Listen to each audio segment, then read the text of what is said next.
My son's father-in-law laughed. Cleaning toilets is all you could do. Obey me or get out. He didn't know what I can do. I knew the moment Franklin raised his glass that he intended to humiliate me.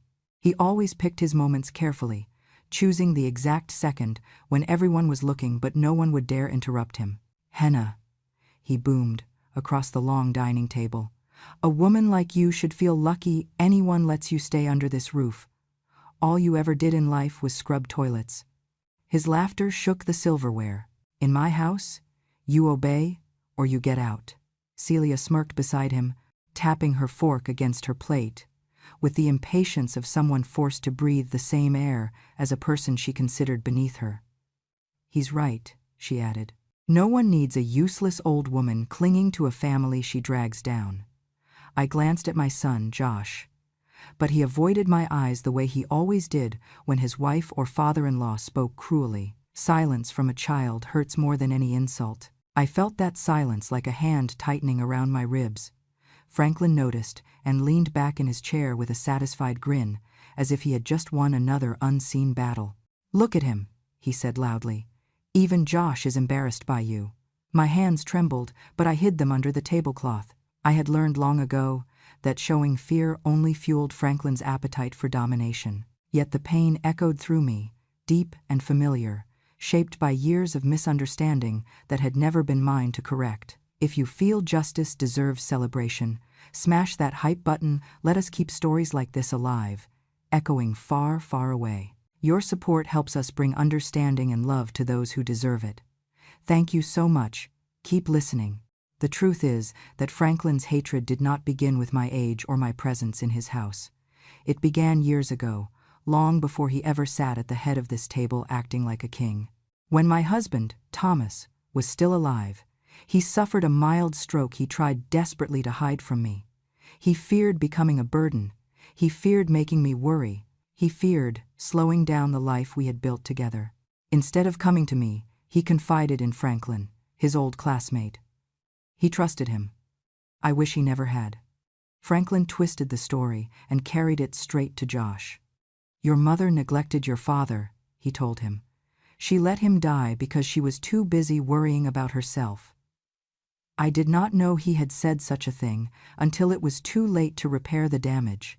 Celia used those words like seeds, planting them over and over in Josh's mind until they grew into a forest that blocked out every memory of the mother who had raised him alone for years while holding 2 jobs and caring for his sick father. "Your mother has always been selfish," she told him.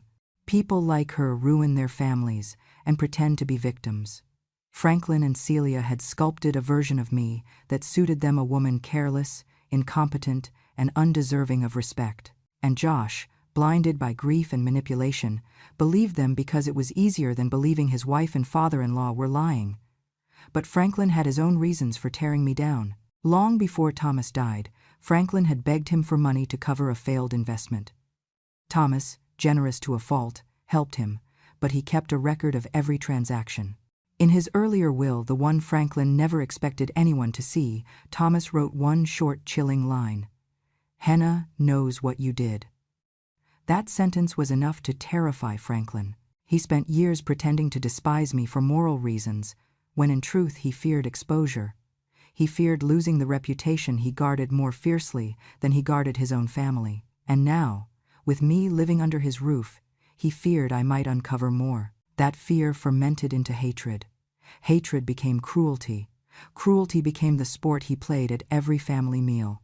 "This house loses value every minute you're in it," Franklin spat that night, narrowing his eyes at me. "You make the ward name look filthy." He leaned closer, lowering his voice. "Women like you belong in basements with a bucket and bleach. That's the only world you ever earned."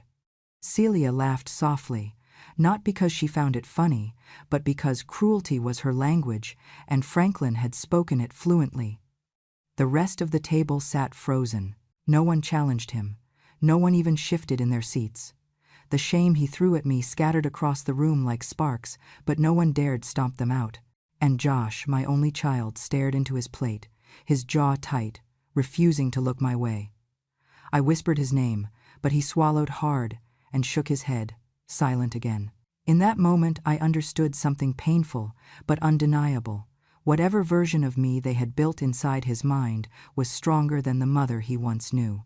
Franklin sat back, pleased with the damage he had done, and lifted his drink again. But while he smiled, I felt something shift inside me, not rage, not revenge, but a clarity sharper than any blade he could ever throw. I finally saw the truth. Franklin did not want me obedient. He wanted me erased. And for the first time, I felt the first pulse of something that would one day become my resistance. The humiliation he thought would break me was the spark that made me decide quietly, silently, that I would not remain the woman he thought I was. Not anymore. The morning after that humiliating dinner, Franklin acted as if he owned not only the house, but also every breath I took inside it. He walked into my room without knocking, jangling a ring of keys in his hand. "New rules," he announced, and before I could respond, he reached behind the door, removed my key, and slid it into his pocket. "You do not lock yourself in here. You don't need privacy. People like you only get into trouble when you're left alone."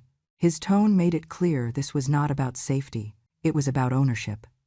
About stripping away the last small thing in the world I still controlled. That same afternoon, when lunch came, Celia placed a plate in front of me, cold leftovers scraped from the bottom of their pans. "Eat," she said. "That's good enough for someone your age." I looked across the table at the steaming meals she and Josh were enjoying, but I did not say anything. She watched me with a satisfied tilt of her chin, as if my silence was the confirmation she craved. "Honestly, Henna," she added, "you should be grateful we let you eat at all. Franklin thinks we're wasting money feeding you." She laughed softly. "Maybe he's right." Later, when I gathered my laundry and moved toward the machine in the garage, Franklin appeared in the doorway, as if summoned by the sound of my footsteps. "No," he barked. "You do not touch the washer. Electricity costs money." He stepped forward, plucked the laundry basket from my arms, and dumped my clothes back onto the concrete floor. "I'll decide when your things get washed. Until then, stop making messes." He walked away, leaving me with my clothes scattered like the remains of some small dignity he had just crushed under his heel. Celia found me moments later and smirked as she stepped over the pile. "Why are you still trying to manage anything, Henna? You're old, you're slow, you're nothing. At your age, people aren't supposed to be living, they're supposed to be fading." She leaned close so her breath touched my cheek. "Honestly, sometimes I wonder why you're still alive. What purpose could you possibly have left?" Her cruelty never needed to be loud. It dripped like acid, steady and effective. Then came the sentence that hit me like a blade slipping between my ribs. "Josh has wanted you out of his life for years," she said. "I'm the one who convinced him to let you stay. You should be thanking me on your knees." My lips parted, but no sound came. I searched her eyes for even a flicker of truth, and what I found was something worse, a confidence that told me she fully believed the story she was selling. And maybe Josh believed it too. That night, I tried to speak to my son. He was in the living room, scrolling through his phone, his face lit by a dull blue glow. "Josh," I whispered as I approached, "can we talk?" He did not look up. "I'm busy, Mom." I sat down anyway. "I never neglected your father. I never." His head snapped up, anger flashing across his features. "I don't want to hear it. Franklin told me everything. Dad trusted him. If you had been there for him, he might still be alive." His voice cracked, not from grief, but from resentment that had been festering for years. My heart folded into itself. I wanted to reach for him, to hold him like I did when he was a boy with scraped knees and big dreams. But the man sitting before me was no longer reaching back. Celia hovered behind the doorway, listening, her arms crossed like a guard, ensuring the conversation stayed within the lines she had drawn. Franklin's grip on Josh ran deeper than I had realized. He had bought Josh a sleek new car last year, paid off his college loan, invested in a business idea Josh had been too afraid to pursue alone. Each gesture came with a leash, one Josh didn't recognize as a leash at all. "He's been more of a father to me than anyone," Josh muttered once, months earlier. I didn't understand then. I do now. Franklin had woven himself into my son's life not out of love but control. and I was the obstacle that made that control imperfect. Days passed under a tightening web of restrictions. I was told when to eat, where to sit, what rooms I was allowed to enter. My phone charger disappeared. My mail arrived already opened. The house, once a place I hoped would give me a second chance after Thomas's death, became a cage, curated by people who despised me. One afternoon, Franklin stood in the hallway watching me struggle with a basket of towels I wasn't even allowed to wash. "You know," he said, smirking, "you really bring the Ward family down. We're respected people. Having someone like you live here, it's embarrassing." He stepped closer. "You're lucky I allow it. Women like you don't get respect. They earn filth and expect sympathy." He shook his head. "Not in my house." Celia chimed from the kitchen. "Honestly, we're doing you a favor by letting you breathe our air." I felt something inside me shift. Small but unmistakable, a subtle fracture in the place where fear had been living unchecked. The more they tried to shrink me, the more I felt the faint, steady pulse of something they had not yet managed to extinguish. A resolve neither of them saw coming. I should have known Franklin would choose a public stage for his next humiliation. The Ward Anniversary Gala was held at a downtown hotel filled with polished marble, expensive suits, and people who pretended kindness only when cameras flashed. I stood near the back, hoping to disappear into the wallpaper. But Franklin had other plans. He spotted me the way a hawk spots a mouse. With a grin that stretched too wide, he marched toward me and grabbed my wrist hard enough to make my fingers tingle. "Come on, Henna," he said loud enough for half the room to hear. "Don't hide. You're part of the family, aren't you?" Before I could answer, he yanked me into the center of the ballroom. Conversations halted. Glasses paused midair. And then, with a flourish he must have practiced in the mirror, Franklin raised his champagne and announced, "Ladies and gentlemen, meet my son-in-law's mother, our very own toilet scrubbing specialist." Laughter burst around me like fireworks, sharp, hot, impossible to ignore. I felt my knees weaken, my throat closed. Someone whispered, "Oh my God," followed by another voice, "Does she really?" Wow! Every eye became a needle. I searched instinctively for Josh. He stood a few feet away, frozen, cheeks burning pink. He looked at me and then at Franklin, as if weighing which one of us he feared disappointing more. His mouth opened slightly, but no words came out. Then Franklin's stare landed on him cold, commanding, and Josh lowered his gaze. That was the moment the knife twisted in my chest. Before I could steady myself, Celia approached with a sugary smile and a full glass of sparkling water. "Oops," she said, slipping her wrist just enough for the liquid to splash across my skirt. The cold shock hit first, then her giggle. "Don't worry, Henna. You're used to being wet and dirty, aren't you?" More laughter.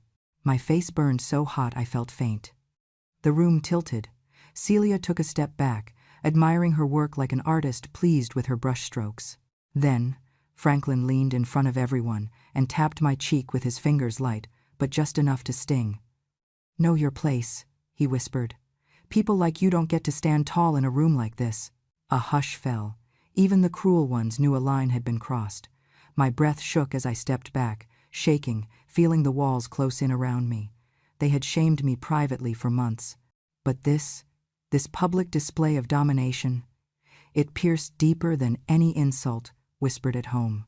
I turned away before the tears could fall and walked out of the ballroom, gripping the railings as if the building might swallow me whole.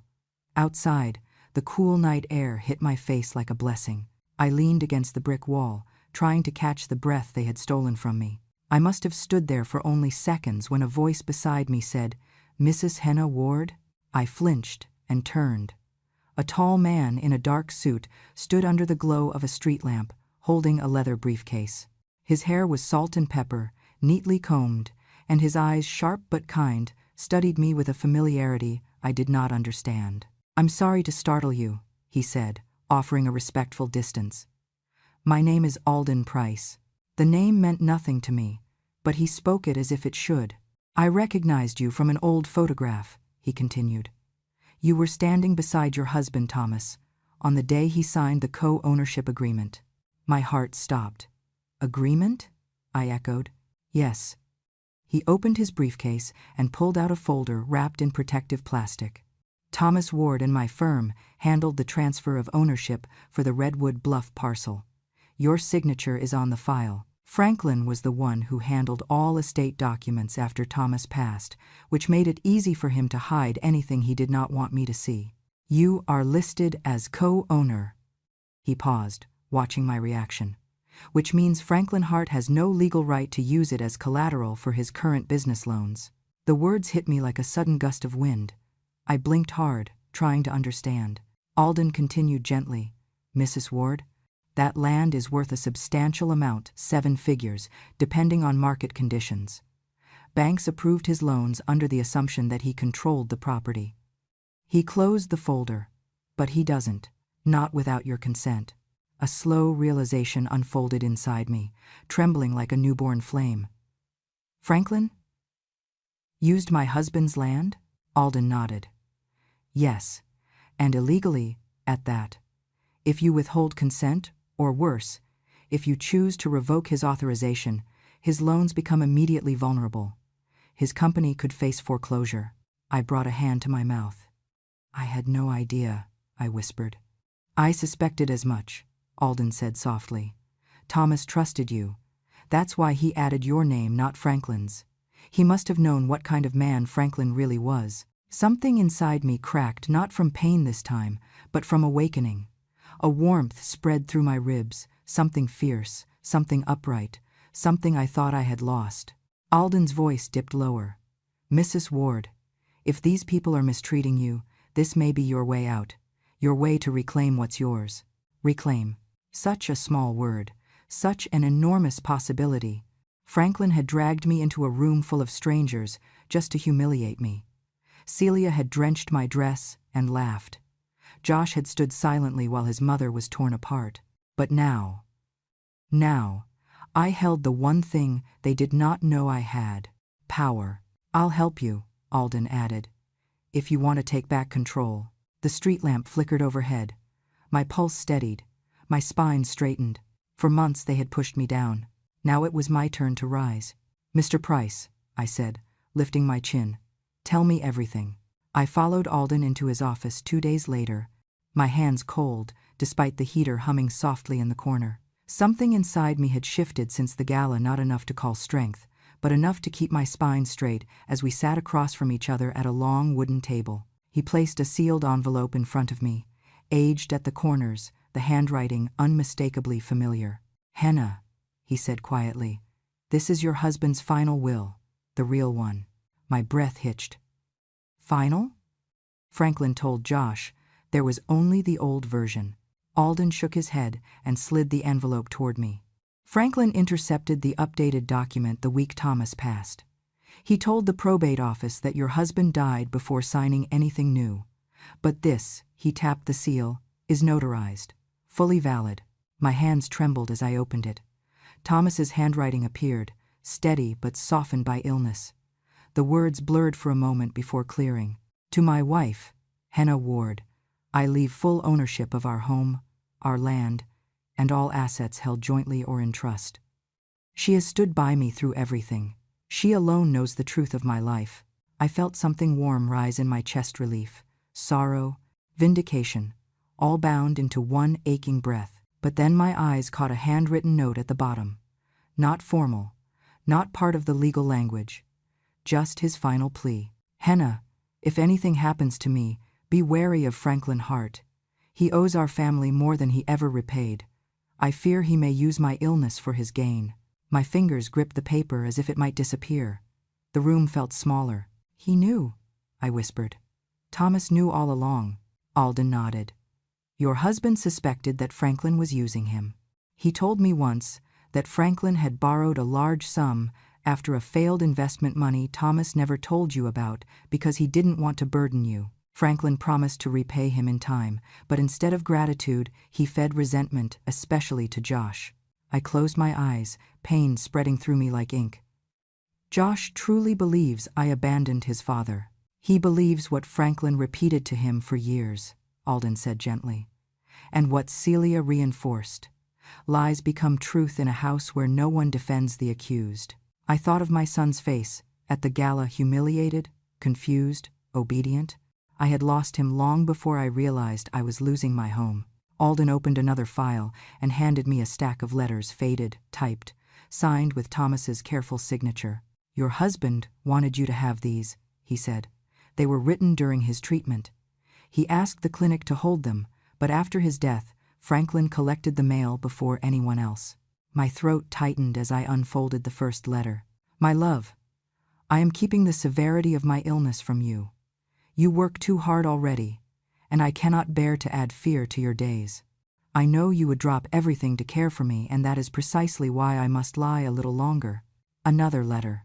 "Franklin checks on me sometimes. He means well, but I do not trust the way he asks questions about our finances. Please do not blame yourself if things unravel later. You have never failed me." And the last, "If I do not make it home, remember this. You were the only one who ever stood by me. Protect yourself. Some men wear kindness like a borrowed coat. They return it when it no longer suits them." Tears blurred the ink. I pressed the pages to my chest, aching for the voice I would never hear again. Alden waited quietly until I looked up. "Henna, everything you've been blamed for, every accusation has been built on manipulated truths. You did not abandon your husband. He tried to protect you. Franklin twisted that sacrifice into guilt." I wiped my eyes, anger settling into a firm, steady pulse. "And Josh believed them. He believed what a vulnerable boy was taught to believe," Alden said. "But lies crumble when confronted by documentation." I stared at the will, the letters, the truth laid bare on the table. For months I had been made to feel useless, small, unwanted. Yet Thomas, my Thomas, had trusted me with everything he valued. Franklin had stolen not just property, but my dignity, my family, and my peace. "What now?"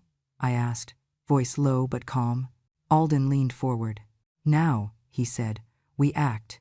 You hold the deed. You hold the will. You hold documented proof that Thomas intended for you alone to inherit everything. And Franklin has used your property illegally. That gives you leverage, legal and moral." I swallowed hard. "Will this destroy the company?" "If you choose to expose his fraud," Alden answered, "yes, it would collapse overnight. Banks do not tolerate forged collateral." I let the silence stretch, imagining Franklin's smug face twisting when the truth finally struck him, imagining Celia scrambling to protect the status she worshipped, imagining Josh realizing the lies he had believed for decades. "Henna," Alden said softly, "you've spent years surviving their cruelty. It is time to decide whether you want justice or mercy." I folded the letters carefully, feeling Thomas's love wrap around me like a shield. Justice. For him. For myself. For the years stolen. I lifted my head. "Alden, help me take back everything they tried to bury." His expression sharpened with resolve. "Then, Henna, prepare yourself. You are holding an ace they never saw coming." I had spent most of my life keeping the peace, swallowing words that clawed their way up my throat, but the moment Alden filed the petition to validate Thomas's true will, something inside me steadied for the first time in years. The legal summons went out within 48 hours. Franklin received his copy at breakfast. I was in the kitchen wiping the counter when I heard his bark echo through the house like a storm warning. "What the hell is this?" His chair scraped back. Paper tore. His voice cracked with something I had never heard from him before: fear. Celia rushed in. "Franklin, what happened?" "This old woman," he snarled, waving the summons in the air, "is claiming ownership of the Ward estate and all assets tied to it." He jabbed a finger in my direction. "She thinks she can take everything from me." I didn't look away. "I'm not taking anything that wasn't already mine." His face reddened. "You? Owning property? You've never owned anything but a mop." Then, quieter but venomous, "You should have stayed in your place." But his hands were shaking. He knew exactly what this meant. The facade was cracking, and I watched it with a calm I hadn't felt in years. Later that afternoon, Celia cornered me near the laundry room after Joshua had left for work. Her voice was dripping with sweet poison. "You really think anyone will believe you over us? You're a forgotten old widow. We're the Ward family." I said nothing. Years of being dismissed had taught me the power of silence. so she raised the stakes. 2 hours later, she burst into the living room screaming so loudly even Franklin startled. "She stole my money!" She pointed at me with theatrical fury. This woman, this parasite, took $200 from my purse." Franklin rounded on me instantly. "You've started stealing now?" I felt my heart lurch, but before I could respond, Celia kept going, her lies rehearsed. "I saw her near my bag earlier. I should have known. Trash steals, that's what they do." Franklin nodded, already convinced. "Call Josh. He needs to hear what kind of woman his mother really is." But fate, for once, was on my side. A voice came from the hallway. "Mr. Hart," Alden said calmly as he stepped inside, "I would advise you not to make accusations you cannot prove." Celia froze. "This is none of your business." Alden tilted his head slightly. "Actually, it is. The moment you accused my client of theft, you triggered a legal concern. Good thing this property is equipped with indoor security."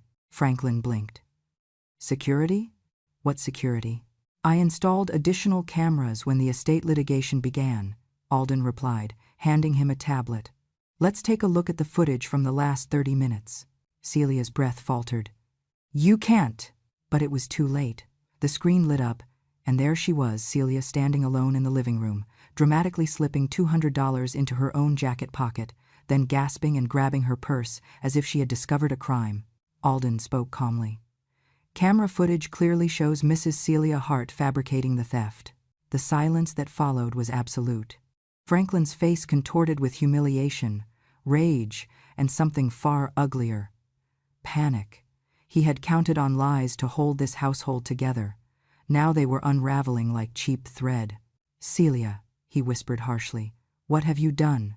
But Celia wasn't ready to surrender her throne. I was just trying to protect this family. She's dangerous, Franklin. She wants to destroy us." "No," Alden said, voice sharp as a blade. "She wants what is legally hers." Franklin turned away, but I saw it, the cracking veneer, the spiraling loss of control. He was a man who lived off intimidation, and now the foundation beneath him had begun to rot. But the true collapse came the next morning.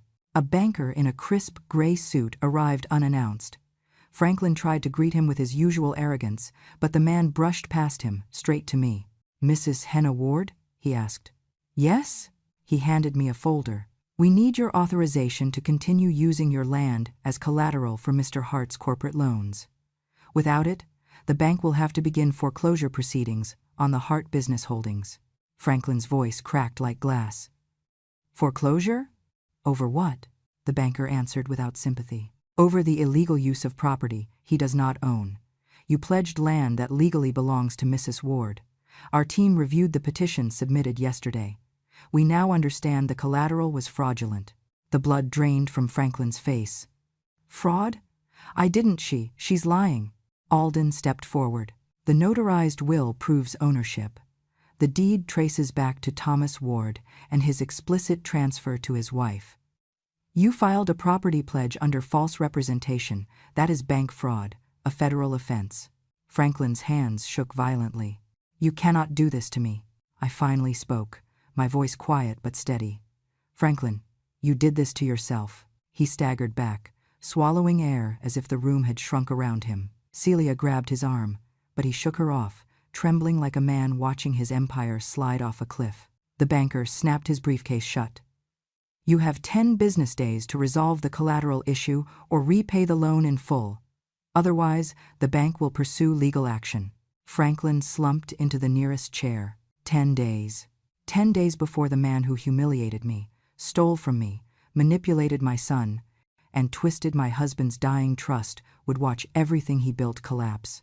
For the first time since Thomas died, I felt something warm rise in my chest.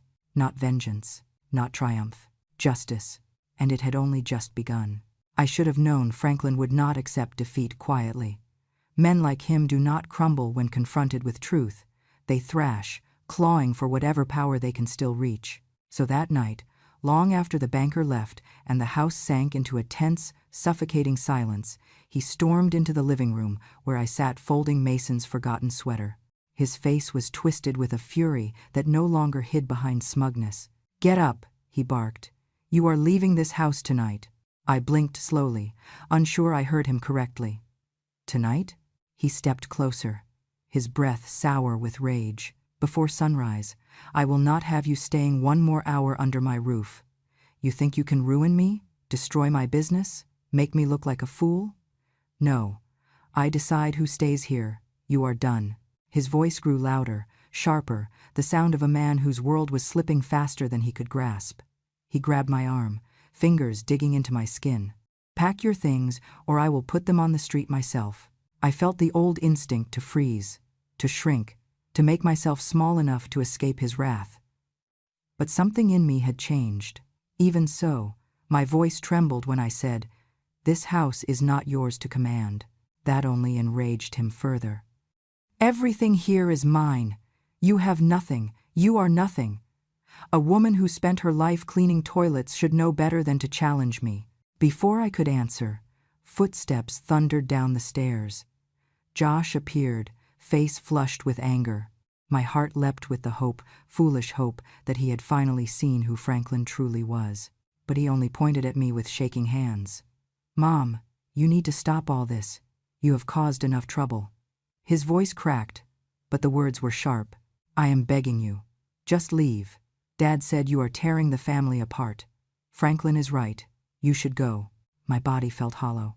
"Josh," I whispered, "you still believe I ever wanted to hurt you? You still believe their version of me?" He looked away. That hurt more than anything Franklin had ever said or done. Franklin smirked behind him. "See? Even your own son wants you out."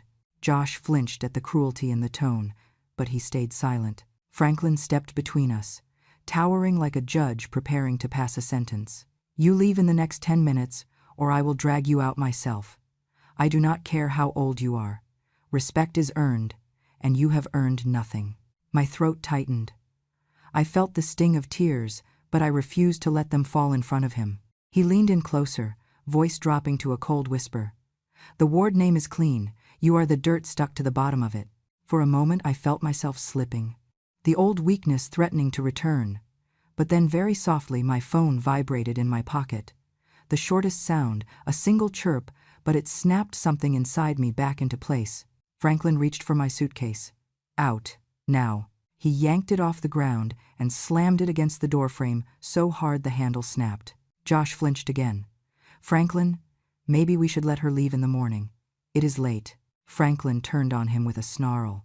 "You want her here one more night? Do you know what she is costing us? Do you understand what happens if she keeps talking to lawyers? She is going to bankrupt this family. And you stand there defending her?" Josh's voice shrank to a whisper.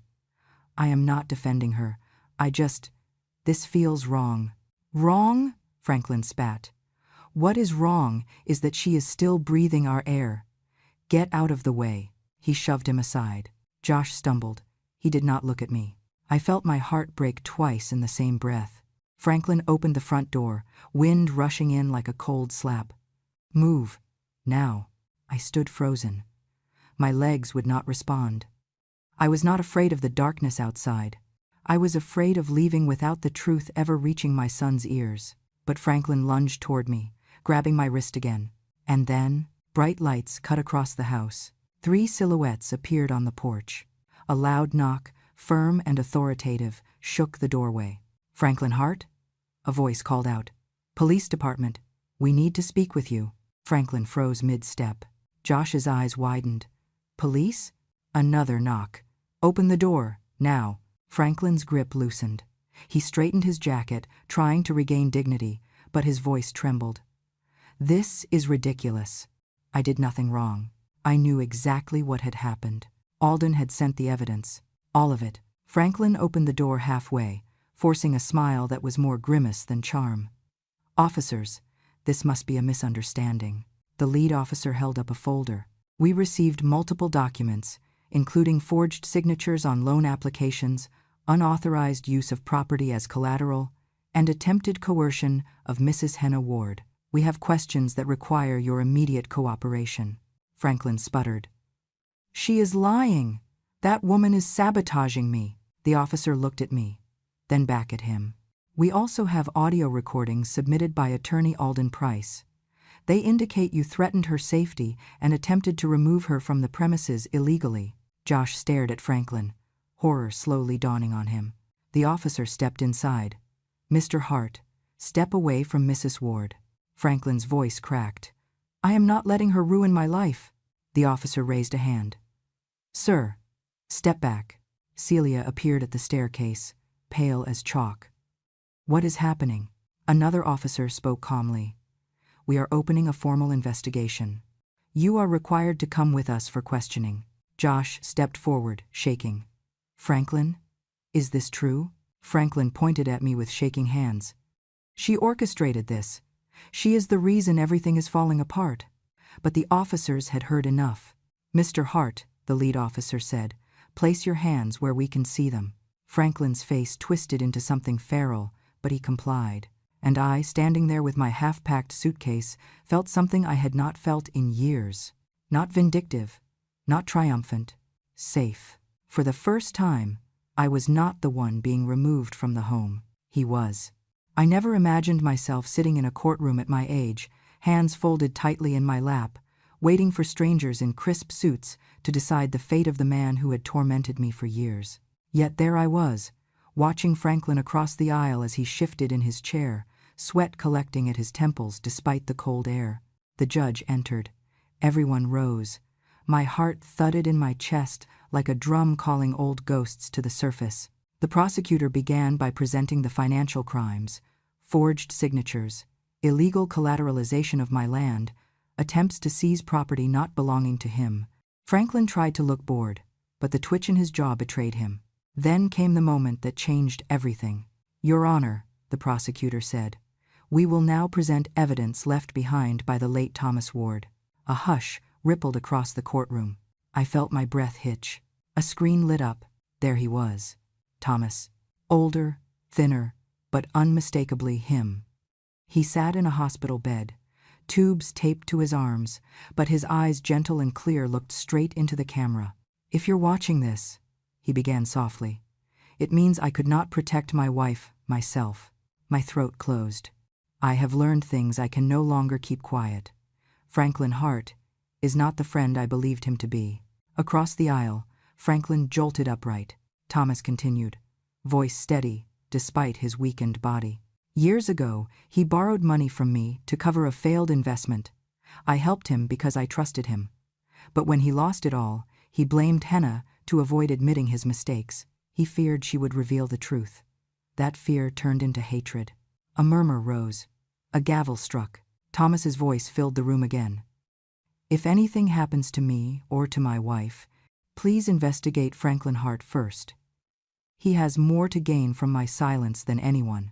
The video ended. I felt my heart shattering and mending all at once. Celia gasped. Franklin leapt to his feet. That video is fake. She staged it. She manipulated him. Sit down, Mr. Hart, the judge commanded. But he kept shouting, voice cracking under the weight of exposure. She is the liar. She poisoned him against me. The prosecutor lifted another document. Your Honor, this is a signed promissory note written by Mr. Hart himself acknowledging the $78,000 he borrowed from Thomas Ward. His handwriting, his signature, his date. We verified it with multiple forensic analysts. Franklin's eyes went wild. She planted that. She planned this entire thing to steal from me. The judge slammed the gavel. Enough. Franklin finally fell silent. Then the prosecutor continued. Your Honor, this establishes motive, opportunity, and a multi-year pattern of financial abuse and coercion against Mrs. Henna Ward. Combined with the evidence provided by attorney Alden Price, the case is overwhelming. Celia, pale as paper, raised her hand hesitantly. Your Honor, I did not know anything. I was misled. The prosecutor turned sharply. We will now present the footage of Mrs. Celia Hart staging a theft and accusing Mrs. Ward of stealing money. Celia's face crumpled as the screen played the recording, her slipping the cash into her own purse, then pretending to find it missing moments later. Franklin glared at her with pure venom. She shrank in her seat. Then came the judge's somber voice. Mr. Hart, Mrs. Hart, do either of you have anything to say before sentencing? Franklin stood. His voice was no longer loud, just pathetic. She ruined everything. She made my life miserable. She deserved to be put in her place. The judge's expression hardened. Sir, your inability to take responsibility is astonishing. Celia tried to speak next, but her voice dissolved into sobs. I just did what he told me. I did not think it would go this far. I did not want prison. The judge looked unimpressed. He lifted the sentencing documents. Franklin Hart, he read. You are found guilty of financial fraud, unlawful use of property, coercion, and elder abuse. You are hereby sentenced to 15 years in state prison. Franklin shouted, No, no, she cannot win. She is nothing. The gavel struck. Remove him. 2 officers dragged him out screaming. The room felt brighter. Celia Hart, the judge continued, for your participation in coercion, defamation, and psychological abuse, you are sentenced to 5 years incarceration. Celia covered her face, wailing as officers escorted her away. Then the judge turned to Josh. You, Mr. Joshua Ward, are not charged with a crime. However, given your susceptibility to manipulation and your recorded involvement in coercive family dynamics, the court orders mandatory family therapy and removes your legal authority over Mrs. Henna Ward's financial affairs. Josh's shoulders collapsed as if the truth finally settled on him like a weight he had been refusing to feel. And then, the judge turned to me. Mrs. Ward, he said gently, your husband's property, assets, and land are rightfully yours. Effective immediately, all ownership is restored to you. For the first time in a very long time, I felt a joy so fierce it nearly broke me open. Everything they stole, everything they used against me, everything they tried to bury, returned. Justice had not just spoken, it had shouted. When the courtroom finally emptied and the echoes of the gavel faded, I remained seated for a long moment, letting the truth settle into my bones. For years I had lived under someone else's shadow, someone else's story about who I was, what I deserved, and how small my life should remain. But now, for the first time in what felt like a lifetime, the world felt wide again. I rose slowly, leaning on the rail, feeling my age, but also something I had not felt in decades' strength. Josh approached me hesitantly, each step uneven, as if he feared the floor might reject him. His face was pale, his eyes swollen, and his hands shook the way they used to when he was a child, apologizing for something he did not mean to do. But this time, the weight behind his trembling was much heavier. Mom, he whispered, then swallowed hard before lowering himself to his knees right there in the hallway. I am so sorry. I stared at him, unsure whether to reach for him or let him speak. He bowed his head, shoulders shaking. I was blind, he said. I let that man tell me who you were.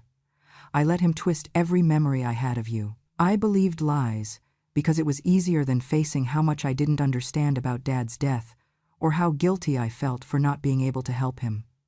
His breath hitched. I hurt you because hurting you felt like punishing someone for my own failures. A part of me, the mother part, wanted to gather him in my arms and tell him everything was forgiven. But another part, the woman who had endured humiliation, starvation, and fear, needed this ache to be acknowledged.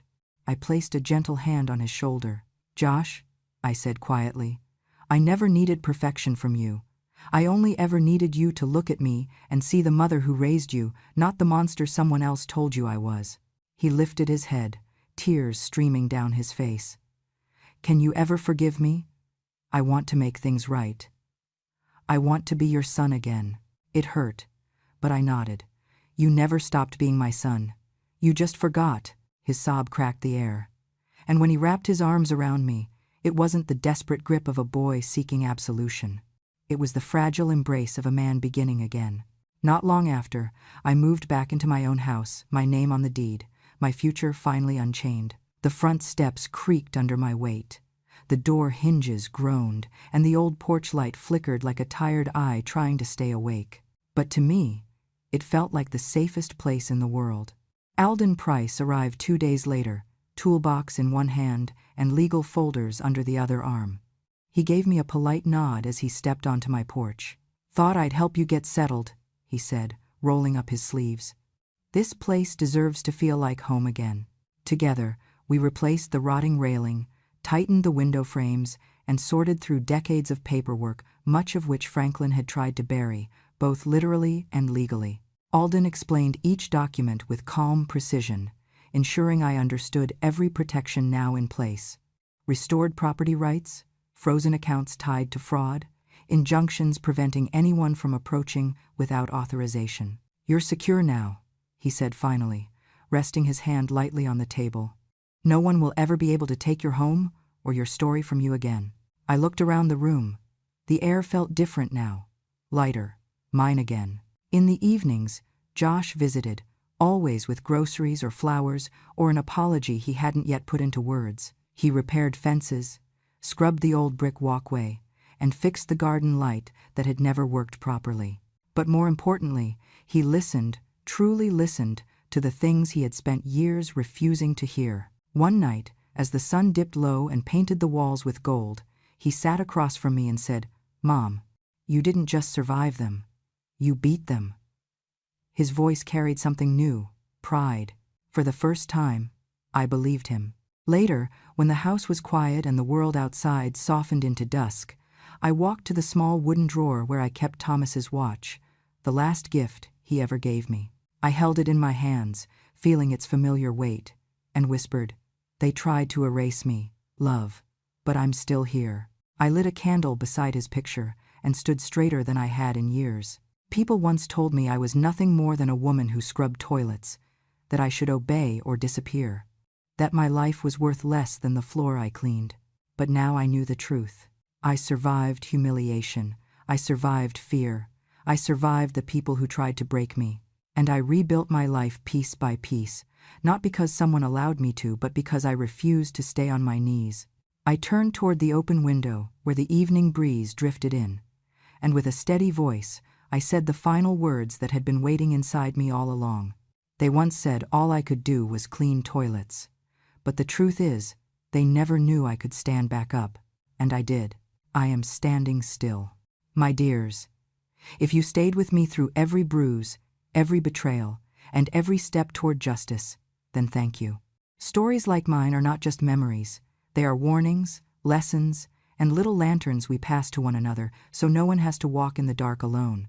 I tell these stories because somewhere out there, another grandmother is being silenced, another woman is being underestimated, and another heart is breaking quietly behind a closed door. And maybe, just maybe, hearing mine will help her find her voice.